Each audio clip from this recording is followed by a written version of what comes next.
The famous phrase, "there is no place like home," was voiced by Abaconians today as they returned to that northern island for the first time since Hurricane Dorian.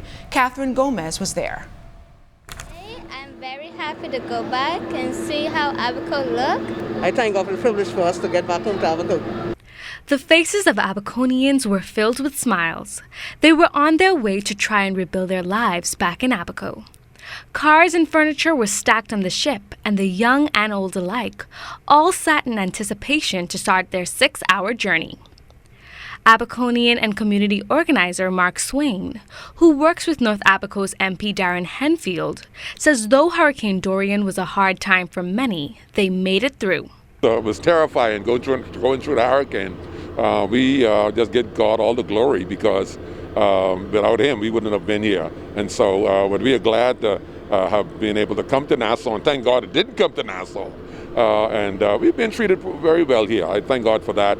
Thank God for Member of Parliament Dorian Henfield, who's been there with us. He was in the hurricane with us, and he's been with us ever since. And so we thank him for his support and also the support of assisting the people getting back home.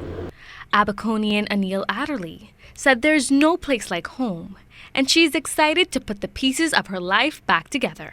I'm very excited to go back home to the island of Abaco. Well, I'll try to get things started on my house, try to get my home back in order.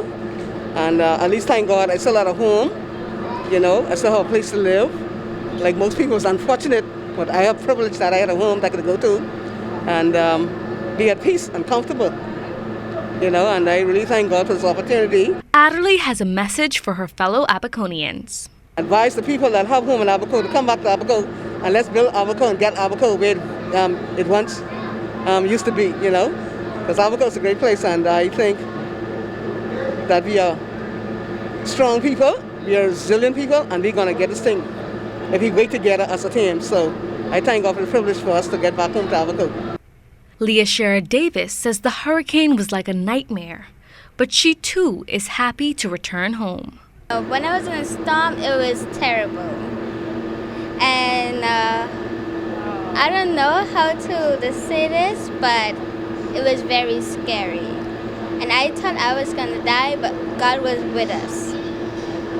And today, I'm very happy to go back and see how Abaco look and see my father. Leah Shera's mother says she's thankful for all the support from the entire Bahamas.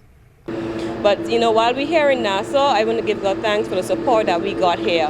And we're heading back to Abaco today, and, you know, it's a little bit emotional because we haven't been back since the storm. So we are looking forward to go back and build a life. Many of the survivors believe Hurricane Dorian was truly a test, and now it's up to them to continue on and rebuild their lives. Catherine Gomez, ZNS Network News.